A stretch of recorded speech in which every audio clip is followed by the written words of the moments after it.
का फर्द आया, उसने बादशाह के साथ जब गर्दन काटी तो इब्ने बतूता कहता है कि मुझे बादशाह कहता है, बता इतना कोई दीवाना किसी का होगा कोई कि बादशाह के लिए अपनी गर्दन काट दे? इब्ने बतूता कहता है, चुप हो गया। और जो बादशाह के लिए अपनी गर्दन काटता था वो खानदान उसकी इज्जत हो जाती थी बड़ी। इन्होंने बादशाह के लिए गर्दन कटवाई, वो खुद से उसकी गर्दन काट दी जाती है। तो ऐसे आपको बड़े मिलेंगे जो गर्दनें कटवा दें। बादशाह के चेहरे को देखा तो मैं कहता हूँ कि अगर सरकार के चेहरे पे हिजाब ना होता तो खुदा कसम जो आता गर्दन काट लेता, जो आता गर्दन काट लेता, जो आता गर्दन। अभी तो सिर्फ हिजाब हटाया जाता था जब शहादत का वक्त आता। सरकार सामने तशरीफ ले आती, सरकार का नूर सामने आ जाता, खुदा का नूर सामने आ जाता, तो आदमी जो है वो उसी में गुम होके उसको दर्द इसलिए आपने पढ़ा होगा वो उसको दर्द नहीं होगी। मैं अर्ज ये करना चाहता हूँ, जानो इसे पढ़ो तो खुदा को जानो, हुजूर के चेहरा अनवर को देखो तो पहचानो। मोहम्मद मुस्तफा सल्लल्लाहु अलैहि वसल्लम ने ये किताब जो है वो हमें अता की। इसी किताब और सुन्नत को औलिया किराम ने दुनिया में फैलाया। ये जो किताब है इसके बारे में आपने कुरान मजीद में पढ़ा है कि लौ अंज़लना हाज़ल कुरान अला जबलिन लरअयतहु खाशियन मुतसद्दियन मिन खशियतिल्लाह। ये अगर किताब पहाड़ पे उतारी जाती तो पहाड़ रेजा रेजा हो जाता। हाफिज साहब रमजान में पूरा कुरान पढ़ते हैं, ना कोई बंदा मरता है ना बिल्डिंग गिरती। भाई कुरान में ये तो पहाड़ रेजा रेजा हो जाता। तो हाफिज साहब पूरा कुरान मस्जिद में पढ़ते हैं, ना कोई बंदा मरता है ना बिल्डिंग गिरती है। ये क्या वजह है? तो चाहिए ये था कि ये जब कुरान पढ़ा जाने लगा बिल्डिंग गिर जाती नहीं। तो मैं अर्ज करता हूँ बिल्डिंग क्यों नहीं गिरी? कुरान अब भी उतरे तो बिल्डिंग तबाह हो जाएगी, पर खुदा ने किया कि उस कुरान को लफ्जों का लिबास पहना दिया। हुजूर से कहा तू बोल, नबी से कहा तू बोल। और मेरा नबी भी कितना अमीर है, जुबान एक है यूज दो कर रहे हैं।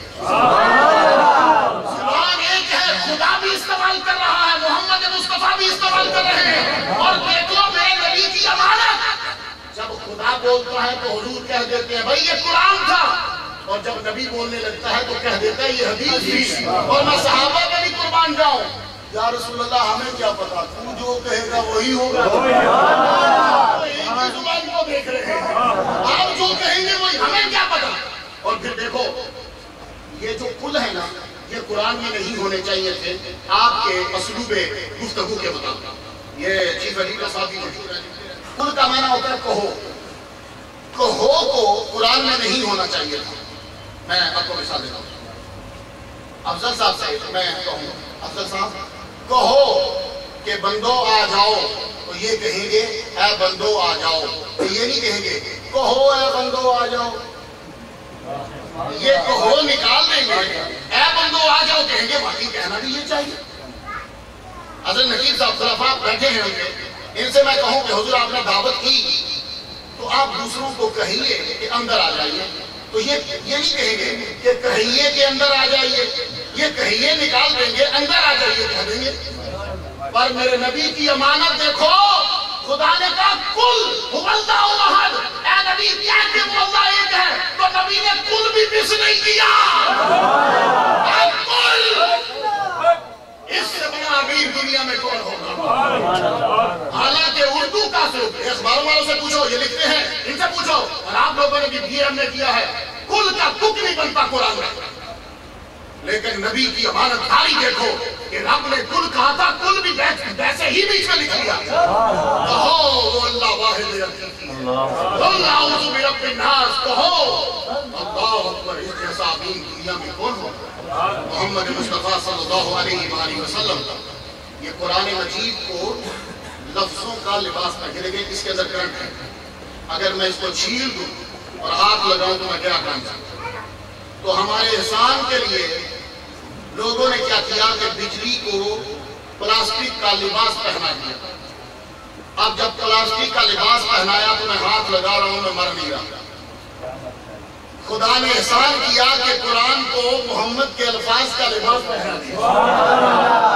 अब हम पढ़ते हैं तो मरते नहीं जीते हैं, मरते नहीं जीते हैं। आप मेरा जुमला, फाइनल जुमला सुनिए। खुदा ने एहसान किया, लोगों ने एहसान किया कि बिजली को प्लास्टिक का लिबास पहना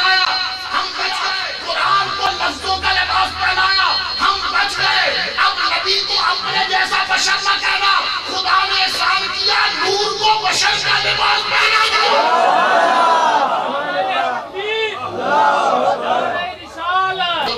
جو میں نے کہا تھا یا رسول اللہ اب میں ایک قدم ایک بال بھی آگے بڑھا تو جل جاؤں گا،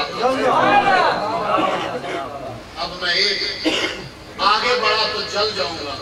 وہ نبی اب اپنے حجاب اٹھا کے اب چلنے لگا۔ تو دنیا والوں، اسی لیے رات کو معراج ہوا تھا، دو سورج بیض وقت کیا چمکیں گے، دو سورج بیض وقت نہیں، سب کرو میرا نبی پوری دنیا میں سب سے اہم ہے۔ اب میں گفتگو بند کرنے لگا، مغرب کا ٹائم ہو گیا، دوسرا جلسہ انشاءاللہ گفتگو کو یہیں سے سٹارٹ کروں گا۔ آخری سنیے، پوری دنیا میں سب سے اہم محمد مصطفیٰ ہے، ساری دنیا میں ہم محمد مصطفیٰ صلی اللہ علیہ وآلہ وسلم اہم ہیں۔ آپ لوگ جس ملک سے آئے ہیں پاکستان، وہاں ریلوے لائن ہوتی ہے، ریلوے لائن کا پھاٹک ہوتا ہے، ہمارے امریکہ میں اس کو کراسنگ بولتے ہیں۔ کراسنگ جب آتی ہے تو ایک پھاٹک والا نکلتا ہے، وہ پھاٹک کو بند کر دیتا ہے، گاڑی جب آ رہی ہوتی ہے پھاٹک بند کرتا ہے۔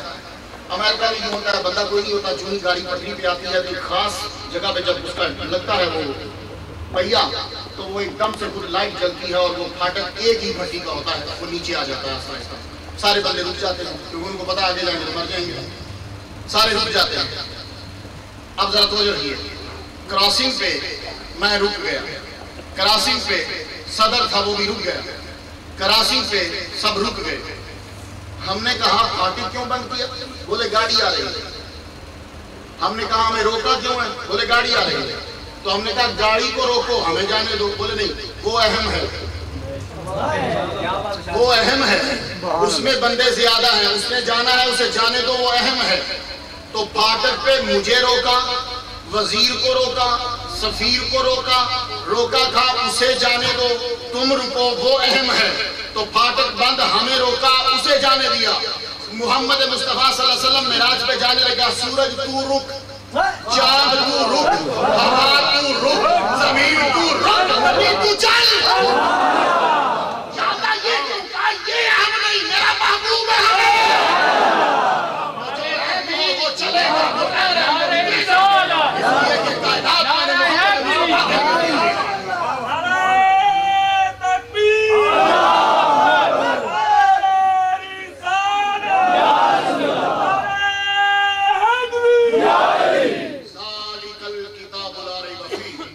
کے کتاب ہے کہ جس میں شک نہیں ہے، تو شک کتاب میں بھی نہیں اور شک محمد مصطفیٰ میں بھی نہیں۔ وآخر دعوانا